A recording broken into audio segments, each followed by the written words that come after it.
Olá pessoal, então na última aula nós vimos as condições de equilíbrio. Hoje o que eu quero fazer é explicar para vocês como a gente descobre o ponto de aplicação da força gravitacional e da força normal. Por que isso é importante? Porque se eu tenho um corpo rígido e eu tiver alguma força normal atuando nele, que é uma força de contato, e tiver a força gravitacional, que são duas forças muito comuns que vão aparecer em muitos dos problemas que vocês vão ter que resolver.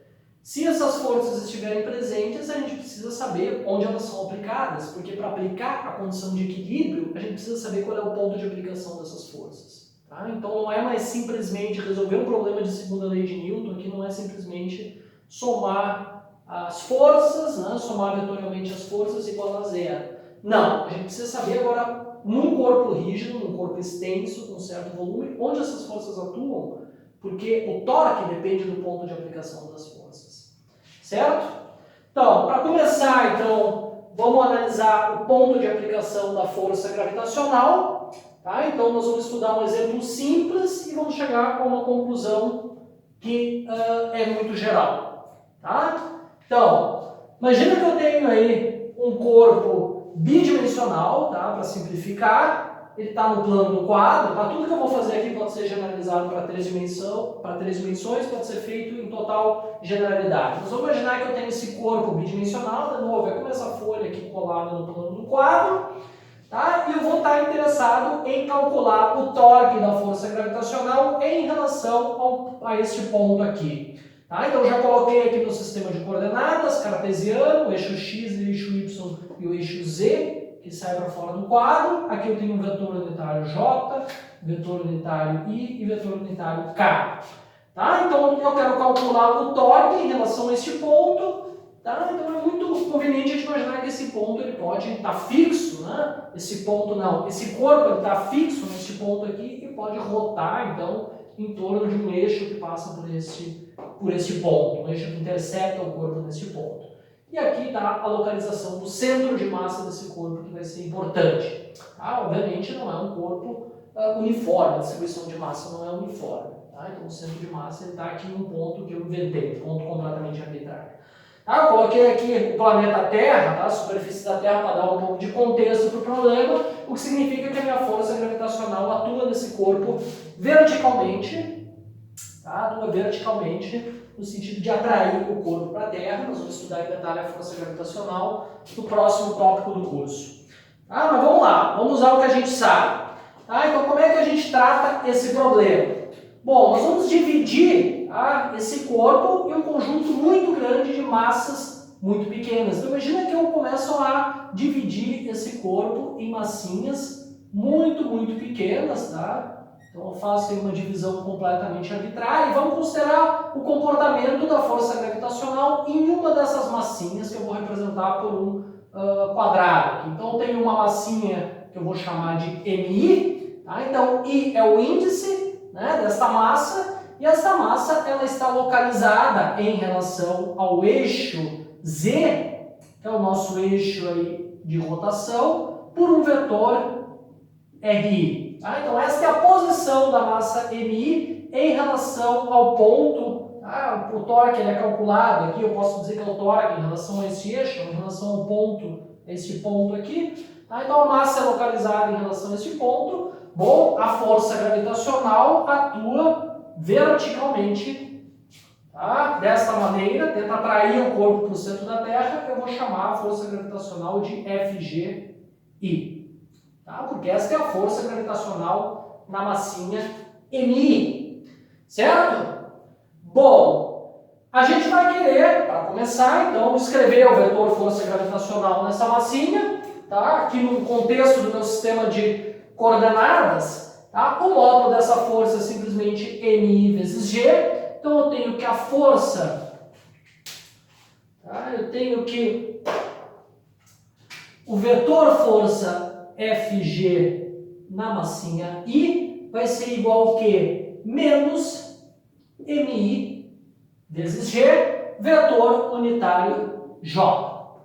Certo? Por que menos? Bom, porque o meu eixo Y aponta para cima e o meu vetor unitário J também, a força gravitacional aponta no sentido negativo do eixo Y. Tá? Então esse é o vetor força na minha massinha MI. Tá certo? Bom, vamos começar a fazer uma tarefa mais simples, que é calcular a força externa resultante. Vejam, eu tenho um sistema de partículas e a força gravitacional é uma força externa. Então, para mim calcular a força externa resultante neste corpo estranho, eu tenho que simplesmente somar de I igual a 1 até N. O que é N? É o número total de massinhas, tá? Que é um número muito grande. Tá? Então, vamos botar aqui, né, para definir isso aqui. Número, não, vou botar assim, ó. Bom, tá. Número total. Isso aqui vai ficar estranho, mas tudo bem. Número total de massinhas, entre aspas, que compõem aí o meu corpo bidimensional. Eu tenho que somar aí, vetorialmente, a força gravitacional de cada uma delas. Certo? Então, substituo isso aqui dentro. Vejam que para a força externa resultante eu não preciso me preocupar, né, com o ponto de aplicação da força. Veja, eu tenho um vetor aqui. Nessa massinha aqui, se eu pegar uma outra massinha arbitrária aqui, o vetor está apontando para baixo. Aqui, se eu pegar outro vetor, está apontando para baixo. Não preciso me preocupar onde a força está sendo aplicada, né? Quando eu vou calcular a força resultante para a condição de equilíbrio translacional. Eu simplesmente somo vetorialmente as forças, sem me preocupar onde elas estão sendo aplicadas. Tá certo? Porque essa é a parte que trata da translação do centro de massa do corpo. Então, substituindo a expressão aqui, a gente obtém o seguinte: menos G e J eu posso tirar para fora desse somatório aqui, porque não depende do índice I, e eu tenho o seguinte: I igual a 1 até M, MI. Mas se eu somar todas as massinhas do corpo, isso aqui é simplesmente M grande, que é a massa total do meu corpo. Massa total do meu corpo. Tá? Então vamos dizer que esse meu corpo tem uma massa total M. Então eu obtive que a força externa resultante, o vetor, né, uma soma vetorial, vai ser o quê? Menos a massa total vezes G, vetor unitário J.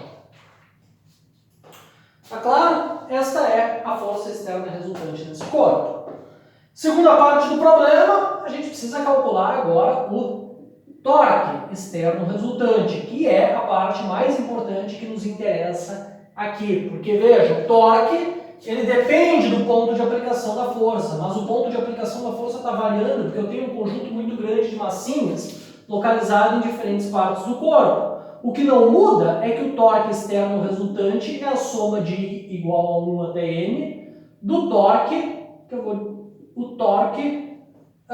na massinha I, torque devido à força gravitacional na massinha I. Então o torque externo resultante é essa soma vetorial. Tem que simplesmente somar os torques em cada uma das minhas massas. Mas isso aqui a gente sabe que é o quê? Então eu tenho soma de I igual a 1 até N. O torque na massinha I devido à força gravitacional é o produto vetorial entre a posição da massinha em relação ao meu ponto, a minha origem do meu sistema de coordenadas, vetorial, força gravitacional na massinha I. Certo? É isso aí que a gente tem. Bom, vamos tentar calcular agora este produto vetorial. A força está aqui, eu conheço a força. O meu vetor RI, vamos chamar esta aqui, veja, a massinha, esse meu vetor é bidimensional, ele tem uma coordenada que eu vou chamar de XI. Então esta é a posição da minha massinha MI ao longo do eixo X, e ele tem aqui uma componente YI. Não vou aqui para não bagunçar muito o desenho, mas YI é a posição, a coordenada Y da minha massinha MI. Ou seja, eu posso escrever o meu vetor RI, ele é igual a XI na direção do vetor unitário I, mais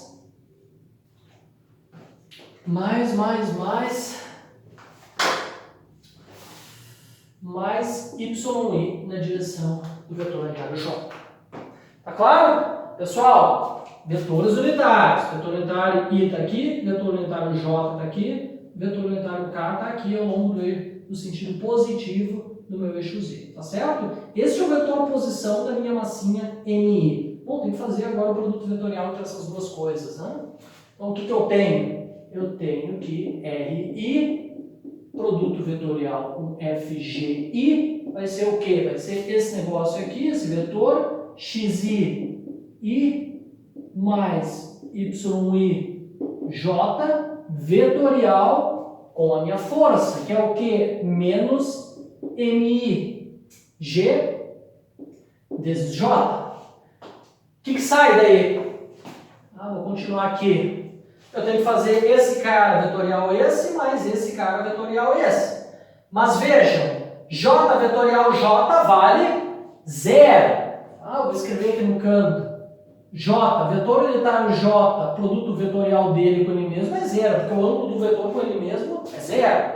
Tá? E aqui vai sobrar um I vetorial J. Quanto é que vale I vetorial J? I vetorial J, o módulo desse vetor é 1. Porque o que vai ser o módulo desse vetor? Módulo desse cara que é 1 vezes módulo desse cara, 1 vezes o seno do ângulo entre os dois, que é 90 graus, que também vale 1. Então o módulo desse vetor é 1. Regra da mão direita. Vamos desenhar aqui os vetores unitários. Está aqui o vetor unitário I, está aqui o vetor unitário J. Regra da mão direita. I vetorial J é o vetor unitário K. É um vetor de módulo 1 apontando no sentido de Z positivo. Logo, esse cara aqui, esse produto vetorial vale K. Tá certo? Então o que a gente obtém? Isso vetorial, isso dá 0. Isso vetorial, isso vai dar uma constante, um número aí, vezes o vetor unitário K. Ou seja, vai dar menos MI XI. Né? Eu tenho XI, aqui eu tenho menos MI e eu tenho G. Tá? E I vetorial J é igual a K. Certo? Vamos substituir agora isso aqui dentro. O que a gente obtém? Vou continuar aqui.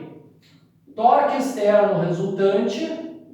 Tá? O torque externo resultante é igual ao quê? Somatória agora de igual a 1 até N desse negócio aqui. Isso aqui não depende de I, sai para fora da soma. Tudo que não depende de I sai para fora da soma. Porque cada vez que eu somo, eu estou repetindo aquela quantidade. Então eu posso fatorar ela.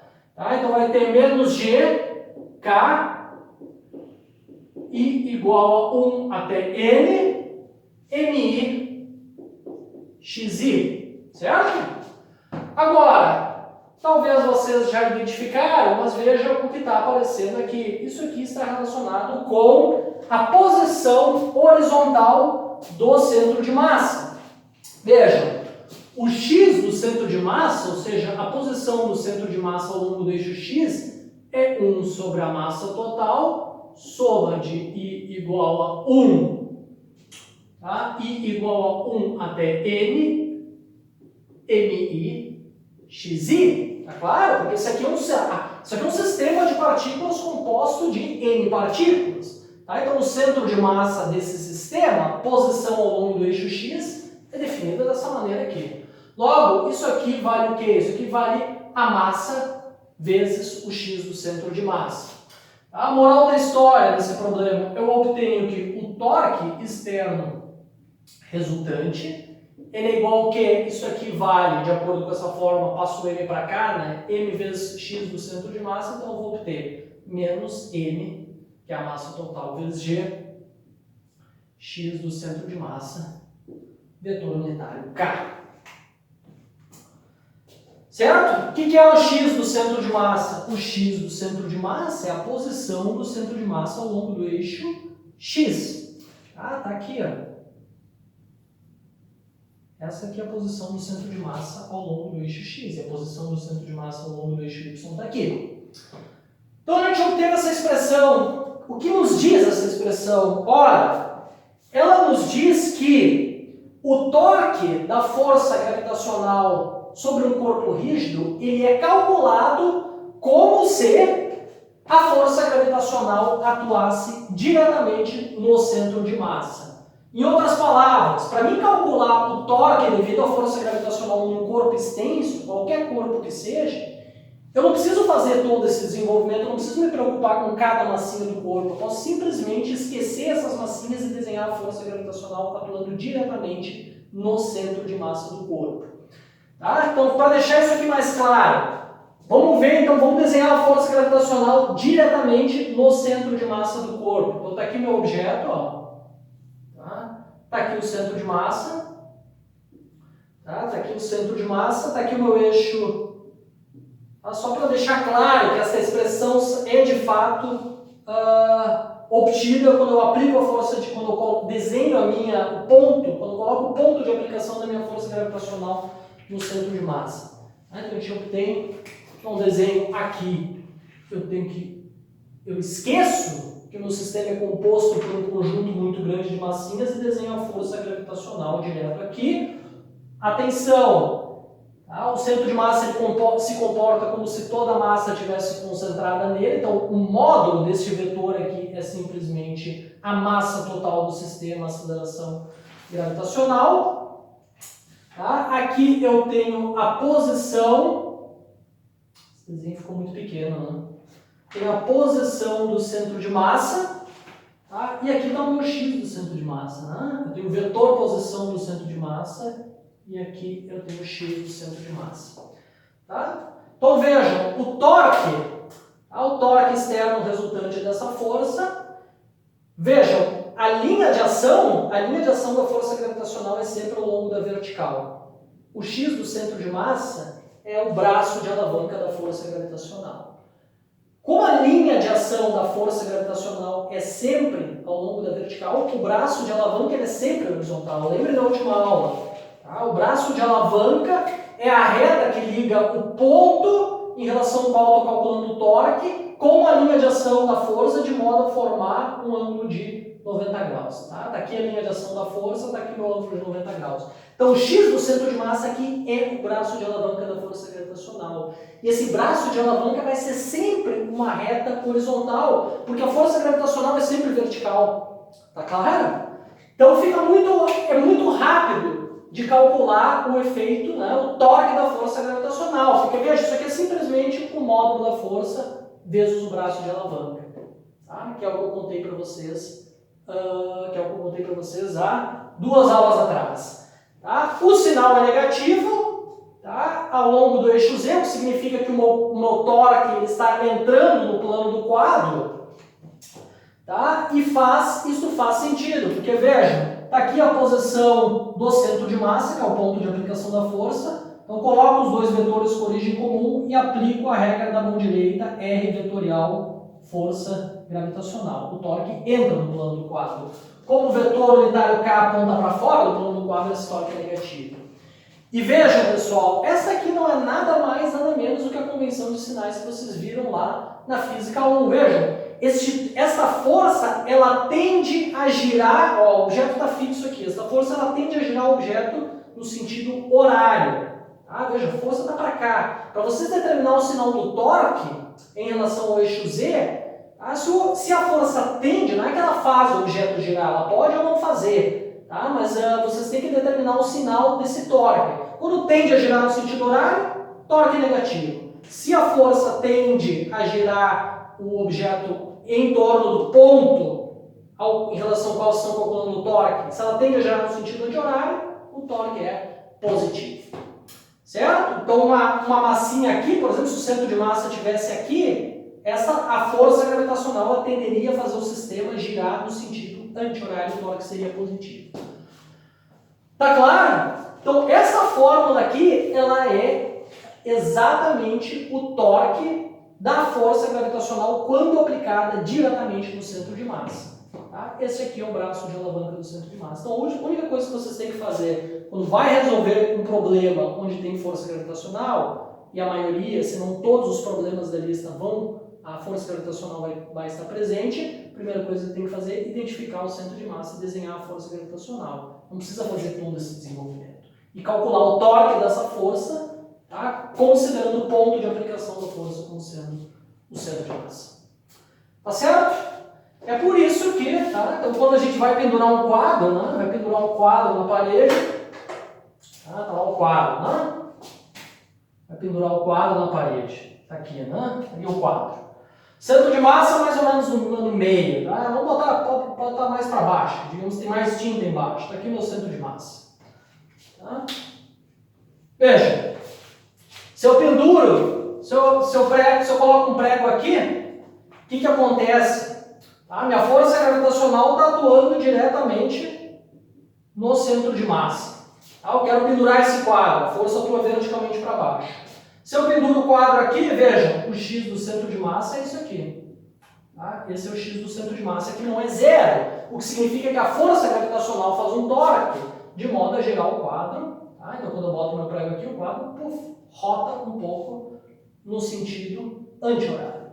Se eu boto o meu prego aqui, o que acontece? Tá? Se eu boto o prego aqui, mesma coisa, né? Tá aqui o meu XL, tá aqui tá aqui a linha de ação da força e tá aqui o braço de alavanca da força gravitacional. Tá? Então, nesse caso aí, também eu tenho torque, só que agora o torque ele é negativo, porque o quadro vai cair, né? Eu boto o prego aqui e o quadro cai assim, né? A força gravitacional, ela faz com que o quadro tenha uma rotação em torno do ponto ali onde eu preguei o prego. Então, como vocês bem sabem da experiência, né? Não se faz nada disso, a gente coloca o prego exatamente aqui.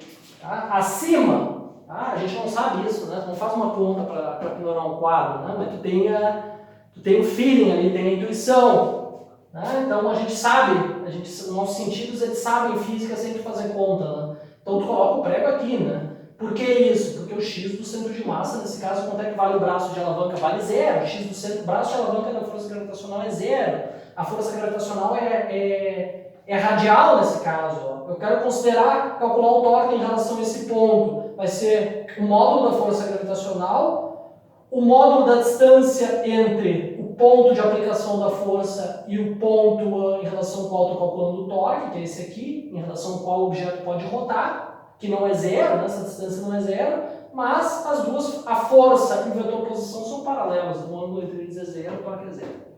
Tá? Que significa que o braço de alavanca da força gravitacional é nulo nesse caso. E daí o quadro ele não cai, né? Não rota nem para um lado nem para o outro. Bom, passamos agora à força normal.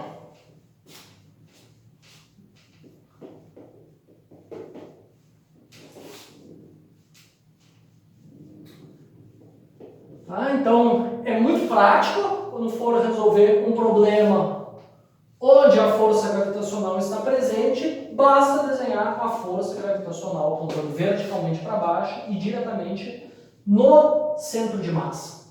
Tá? Então, tem que simplesmente identificar pelo braço de alavanca dessa força e está calculado o torque. Claro, o sinal tem que ver, né? Se o torque se a força tende a fazer o objeto girar no sentido horário anti-horário. Força normal, né? Que é outra força muito importante que vai aparecer muitas vezes. Tá? Vamos olhar agora para o ponto de aplicação da força normal. Como é que a gente faz para determinar? Tá? Como é que a gente faz para determinar o ponto de aplicação da força normal? Tá? A gente tenta inferir este ponto de aplicação a partir das condições de equilíbrio. O que significa isso? Vamos fazer um exemplo. Tá? Vamos olhar para um exemplo. Muito simples. Imagina que eu tenho, está aqui a superfície da Terra, imagina que eu tenho aí uma caixa em repouso na superfície da Terra. Tá? Imagina que essa caixa ela não é uma distribuição de massa uniforme, digamos que o centro de massa está aqui. Tá? Está aqui o centro de massa. O que a gente sabe? Bom, a gente sabe uma coisa, né? A força gravitacional atua diretamente no centro de massa e aponta verticalmente para baixo. Certo? Onde está a força normal agora? Tá? Onde está a força normal? Bom, a força normal a gente sabe que ela é normal à superfície de contato, ela é uma força de contato, está aqui na superfície, eu boto um objeto em cima, ela é normal à superfície de contato. Ela é perpendicular à superfície de contato. Então ela está em algum lugar aqui. Tá? Eu vou colocar ela bem no meio. Tá? Porque, bom, não sei, me parece razoável. Vamos supor que a minha força normal está aqui. Tá? Tá? De novo, pessoal, por que isso é importante agora? Pronto, eu vou ter que calcular o torque dessa força, eu vou ter que saber onde é que ela atua. Você não tem como calcular o torque. Tá? Vamos supor que a força normal está aqui. O que a gente tem que fazer agora? Bom, vamos aplicar as condições de equilíbrio. Imagina que esse objeto ele está completamente em repouso, tem uma caixa no chão. Necessariamente, tá, as condições de equilíbrio são satisfeitas. A soma dos torques externos, tá, que nesse caso a soma do torque da força normal e da força gravitacional é zero, e a soma das forças externas, né, simplesmente a soma dessas forças tem que ser zero. Essa condição, a gente consegue ver, tá, que ela é trivialmente satisfeita. Né? Então, tu tem aqui força externa resultante, vai ser o quê? Soma vetorial da força normal, mais da força gravitacional. Isso aqui vai ser igual a zero. Essa condição é satisfeita. Né? São duas forças de... Cuidado, não é operação e reação, tá? Porque as duas forças estão no mesmo corpo. Mas o sistema está em equilíbrio, a gente sabe que, bom, uma força aponta acima, outra força aponta para baixo, elas vão ter o mesmo módulo e eu consigo satisfazer isso aqui. Mas vem simplesmente de olhar para o objeto e saber que ele está em equilíbrio. Agora, a situação com o torque é um pouco mais complicada. Tá? Ela é um pouco mais complicada. Então, veja, o corpo está em equilíbrio. Eu sei que o torque externo resultante é igual a zero. Qual é a ideia para identificar o ponto de aplicação da força normal? Vejam, se eu encontrar um ponto do espaço em relação ao qual eu consigo mostrar que o torque externo resultante não é zero, eu desenhei as forças erradas. Tá? Essa é a ideia. Eu preciso desenhar as forças de modo que o torque externo resultante seja nulo com relação a qualquer ponto. Se eu encontrar um onde esse torque externo resultante não é nulo, significa que eu desenhei as forças de maneira errada. Porque a gente sabe empiricamente da observação que uma caixa está em equilíbrio estático. Não tem torque externo resultante e não tem força externa resultante. Então, vamos começar calculando, por exemplo, em relação a um ponto aqui. Vou chamar P, não. Tá, bom, seja P. Vamos calcular o torque externo resultante em relação a este ponto. Eu posso escolher qualquer ponto para calcular. Então, torque externo resultante, vou botar assim agora, em relação ao ponto P, vai ser a soma do torque externo resultante devido à força normal em relação ao ponto P, mais o torque devido à força gravitacional em relação ao ponto P. Vejam, essa força aqui, tá? Isso aqui é zero ou não? Em princípio pode ser zero. Em princípio pode ser zero, porque vejam, essa força aqui ela tende a, não é que ela vai girar, mas para vocês identificar o sinal do torque, vocês têm que imaginar que ela poderia girar o objeto em torno desse ponto. Então o ponto está aqui, ó. A força normal ela tende a girar no sentido horário. O torque dessa força normal é negativo. A força gravitacional tende a girar no sentido anti-horário. O torque da força gravitacional é positivo. Logo, em princípio, isso aqui pode ser zero. Isso aqui pode ser zero. Não tem nenhum problema. Tá? E eu posso repetir o argumento para um número muito grande de outros pontos. Agora, se eu encontrar um ponto onde eu consigo mostrar, sem dúvida, que isso aqui não é zero, eu desenhei as forças erradas. Tá? E esse ponto está onde? Tá? Onde está? Onde deve ter um ponto em que eu consigo mostrar que este torque não é zero? Vamos pegar esse ponto aqui, eu vou chamar de Q. Tá? O que acontece com o torque? Agora vamos calcular os torques em relação a Q. O torque externo resultante em relação ao ponto Q vai ser o quê? O torque da força normal em relação a Q mais o torque da força gravitacional em relação a Q. Quanto é que vale o torque da força normal em relação a Q? Vale zero. Porque a força, o ponto de aplicação da força coincide com o ponto em relação ao qual estou calculando o torque.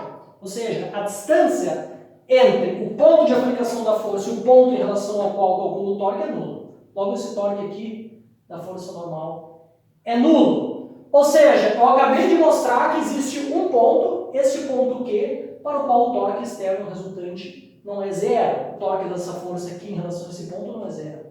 Logo, eu desenhei as forças erradas. Porque eu sei que o corpo está em equilíbrio estático e essa condição ela deve ser, em princípio, satisfeita para qualquer ponto. Tá certo? Então, como isso é resolvido? Veja, isso aqui então está errado, essa configuração de forças está errada. Qual é a configuração de forças corretas? Para este caso, a configuração de forças correta é a seguinte: força gravitacional está aqui e a força normal está, a linha de ação da força normal passa também pelo centro de massa. Então, minha força normal está aqui. Agora sim, tá? Agora vocês podem, por exemplo, se vocês calcularem o torque externo resultante em relação a esse ponto, vão ter uma expressão que nem essa aqui, que pode ser em princípio zero. Se vocês calcularem em relação a esse ponto, vocês obtêm trivialmente zero, porque o torque da força normal em relação a esse ponto é zero, o torque da força gravitacional também é zero. Então, para qualquer ponto, o torque externo resultante, ele é necessariamente nulo. E esta é a configuração correta para a força normal e para a força gravitacional nesse problema de eu ter simplesmente um objeto em equilíbrio estático no solo. Tá certo? Então não é tão óbvio como desenhar essas forças. Para a maioria dos problemas de vocês, isso aqui basta. Mas não é tão óbvio, tá? Não é tão óbvio como desenhar as forças, principalmente a força normal, ponto de aplicação, como encontrar o ponto de aplicação da força normal. Certo? Então, passamos, só para finalizar essa aula, eu quero discutir ainda tipos de equilíbrio. Tá? Então, essa é a última parte dessa aula. Na próxima aula, nós vamos fazer alguns exemplos. Então, hoje eu ainda quero discutir rapidamente tipos de equilíbrio, só explicar para vocês de maneira qualitativa, tá? O que é um equilíbrio estável, o que é um equilíbrio instável. Tá? Então, tipos de equilíbrio. Tá? O que é um equilíbrio estável? Tá? O que é um equilíbrio, primeiro, estável? Um equilíbrio estável, tá? O sistema, eu vou botar, escrever alguma coisa aqui, né? Retorna para o equilíbrio após a aplicação. Após a aplicação de uma força. Vou botar assim, fraca, entre aspas, tá? Uma coisa muito informal. O quão fraca, tão fraca quanto vocês quiserem. Ou seja, um sistema mecanicamente estável, se eu aplicar uma força arbitrariamente fraca, o que é uma força arbitrariamente fraca? Sei lá, o que tiver na cabeça de vocês, 0,0001 newtons. Se não é ainda fraca o suficiente, 0,0000000001 newtons. Ainda não é fraco o suficiente, 10 a menos 30 newtons. Uma força arbitrariamente fraca, ela é tão fraca quanto a gente quiser. Tá? Então, se eu aplicar uma força arbitrariamente fraca num sistema e ele retornar para a posição de equilíbrio, então o sistema está em equilíbrio, eu faço uma perturbação muito fraca e ele retorna, esse sistema, ele possui, o estado de equilíbrio desse sistema é estável. Tá? Vamos considerar o seguinte exemplo. Imagina que eu tenho uma caixa, de novo em repouso aqui numa superfície horizontal. Deixa eu fazer essa caixa bem grande para não ter problemas. Tá? Eu vou colocar o centro de massa mais embaixo. Tá? Tá aqui meu centro de massa. Tá aqui meu centro de massa. E vamos desenhar aí as forças. Tá? Imagina que eu tenho um equilíbrio aí. Imagina que o sistema está em equilíbrio. E ele está em equilíbrio estático, né? Então, tá aqui minha força gravitacional. Logo abaixo eu tenho a minha força normal. Tá? Vamos considerar o torque em relação a esse ponto aqui, que eu vou chamar de ponto P. Eu já vou mostrar por que esse ponto é importante, porque eu vou estar interessado no que acontece quando eu empurro um pouco esse objeto para a direita, por exemplo. De modo que ele perde o contato aqui, o único ponto de contato entre o objeto e o solo está no ponto P. Então, vou querer calcular os torques em relação a esse ponto P. Tá? Então, eu não vou escrever, meu sistema está em equilíbrio estático, tá? Tá aí parado, então o torque externo resultante em relação a P é zero, a soma das forças externas sobre esta caixa aí, retangular, também é zero. Certo? Agora imagina que eu aplico uma força muito fraca, tá? Eu faço uma inclinação aqui no meu objeto, o que acontece? Tá? Eu faço uma inclinação nele, aplico uma força F, tá? Aplico uma força F horizontal. O que vai acontecer? Tá aqui minha superfície, eu vou botar uma coisa mais ou menos assim. Tá? Vamos ver se eu consigo fazer isso aqui direito. Tá aqui meu centro de massa, deixa eu exagerar um pouco. Ó. Tá aqui a força gravitacional em azul. E a minha força normal, veja, uma força de contato, né? Meu único ponto de contato está aqui. Então, minha força normal atua agora assim. Então, os vetores não estão em escala, tá? Não importa, tá? Por enquanto, para esse argumento aqui não importa. Tá? Então, veja, o que acontece nesse caso? Se eu desloquei o objeto, tá? Com uma força fraca, tá? As duas forças, as linhas de ações delas não são mais, a linha de ação não é mais a mesma. Tá? Não é mais a mesma. E o que vai acontecer nesse sistema aí? Veja, o torque da força normal em relação ao ponto P vai ser igual a zero, porque o ponto de aplicação da força normal coincide com o ponto P. Tá? E o torque da força gravitacional em relação ao ponto P vai ser diferente de zero. Então, o que acontece? O torque externo resultante é dado simplesmente pelo torque da força gravitacional. O meu objeto ele vai, devido à força gravitacional, ele vai retornar para a posição inicial. Este é um equilíbrio, então este é um estado de equilíbrio, de fato, estável. Tá? Então, este é um equilíbrio estável. Tá? Porque se eu aplicar uma força fraca, o objeto desloca e devido à configuração das forças aqui, ele retorna para a situação inicial. Tá? O torque, eu tenho um torque restaurador. Tá? Eu tenho um torque restaurador, que restaura o equilíbrio inicial do sistema. Agora, imagina que a minha força é mais forte. Tá? Se eu aplicar uma força mais forte, o que vai acontecer? Ainda eu vou ter só esse ponto de contato, tá?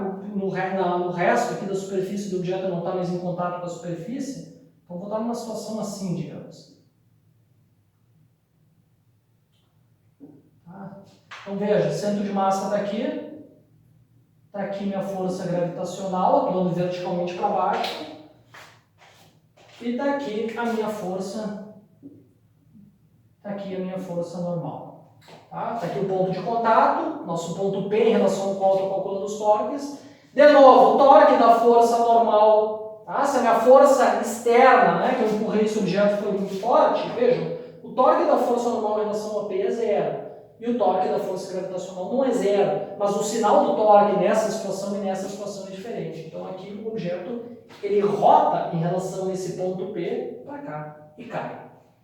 Tá certo? Então se a minha força for suficientemente forte, eu tiro o sistema fora do equilíbrio. Mas essa não é a definição de equilíbrio estável. Tá? Esse equilíbrio é estável porque se eu aplicar uma força fraca, tão fraca quanto eu quiser, o sistema retorna ao equilíbrio. Normalmente, se eu forçar o sistema muito, eu tiro ele do equilíbrio. Notem que eu levo ele para um novo estado de equilíbrio, tá? Mais estável que o anterior, porque a peça cai e fica deitada. E esse estado deitado, ele é mais estável do que o estado inicial, porque para mim tirar o sistema desse segundo estado de equilíbrio estável, eu tenho que fazer uma força mais forte.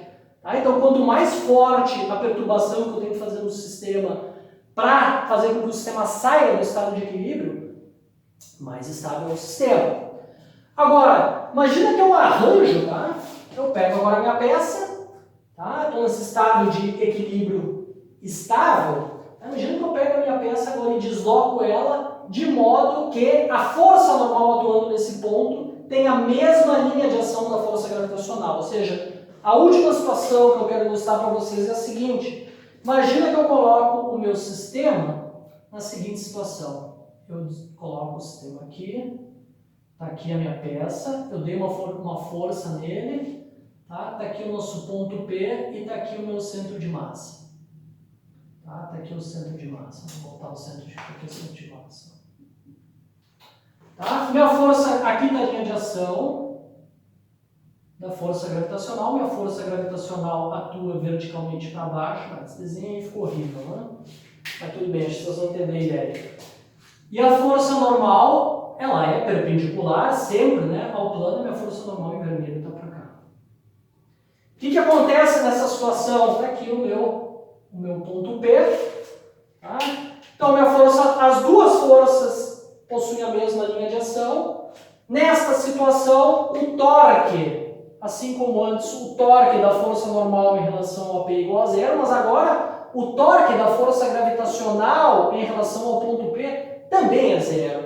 Logo, o torque externo resultante aqui é zero. Tá? Ou seja, o sistema se encontra nessa situação. Se eu pegar a peça e colocar ela de modo a alinhar a linha de ação das duas forças, eu coloco o sistema num estado de equilíbrio. Tá? Então, o sistema, nessa situação aqui, se encontra num estado de equilíbrio. Mas vejam, este é um equilíbrio instável. Tá? Esse é um estado de equilíbrio instável. Porque qualquer que seja a força que eu aplicar, força externa que eu aplicar no sistema para cá ou para cá, não importa quão fraca seja essa força, se eu aplicar uma força arbitrariamente pequena para um lado ou para o outro, eu tiro o sistema do estado de equilíbrio. Certo? Se eu conseguir deslocar, então, botar o sistema de modo que ele está nessa situação, e a gente consegue fazer isso, ele fica paradinho ali, inclinado. Se eu der um peteleco tão fraco, se eu der um assopro, tá, na minha caixa, ela cai, e ela cair para um lado ou para o outro, ela vai cair para um lado ou para o outro. Isso significa que o meu equilíbrio é instável. Não importa quão fraca seja a força que eu aplico no meu sistema, eu tiro o sistema de equilíbrio. Tá claro? Isso aqui é uma ilustração de situações muito comuns em diversos sistemas físicos, né? Notem que aqui eu tenho um equilíbrio estável, aqui eu tenho um equilíbrio mais estável, e entre os dois estados eu tenho um estado de equilíbrio instável. Isso é muito comum na física. Tá? Em geral, a estabilidade está relacionada com o mínimo, tá, de alguma função, um mínimo de energia, por exemplo. Quanto mais profundo esse mínimo, mais estável. Tá? Então, só estou dando uma ideia pictórica para vocês. Então, eu tenho um mínimo aqui nessa situação, tá, que representa estabilidade, e depois aqui eu tenho um outro mínimo, quando o objeto cai, né? Eu tenho um outro mínimo que é mais estável, porque é mais profundo que esse. Mas entre os dois mínimos eu tenho um máximo, que é uma região de instabilidade. Veja, no máximo, a gente que eu tenho uma bolinha aqui, né? A imagem pictórica da estabilidade na física é uma bolinha, né? Uma bolinha dentro de um vale, né? Se eu aplicar uma força nessa bolinha, ela oscila aqui e volta para o equilíbrio. Agora, se eu botar minha bolinha aqui em cima e aplicar uma força, ela cai para um estado de equilíbrio para o outro. É o que a gente tem aqui. Tá claro? Então, isso aqui parece assim, uma coisa meio assim, uma imagem meio simplória demais, mas é uma imagem muito comum. Esse sistema aqui, ele se repete em uma variedade muito... Esse tipo de física aqui, de passar de um estado de equilíbrio para outro, se repete em várias áreas, em vários problemas da física. Isso aqui é muito comum na física, tá? Com essa imagem pictórica. Certo, pessoal? Isso aqui é só qualitativo, assim, só para dar uma ideia para vocês, tá? Desses diferentes tipos de equilíbrio. Tá? Claro que os detalhes aqui de como estável o sistema vai depender da geometria do objeto, né? Vai depender de certas características. Quanto maior a base do objeto, aqui, mais estável ele vai ser. Quanto mais para baixo o centro de massa, mais estável. Então depende da geometria do objeto. Tá? Mas essa é só uma ideia qualitativa. Nós não vamos muito além disso. Próxima aula eu vou fazer alguns exemplos de aplicação das condições de equilíbrio. Nós vamos resolver alguns exercícios. Tá bom? É isso. Até lá.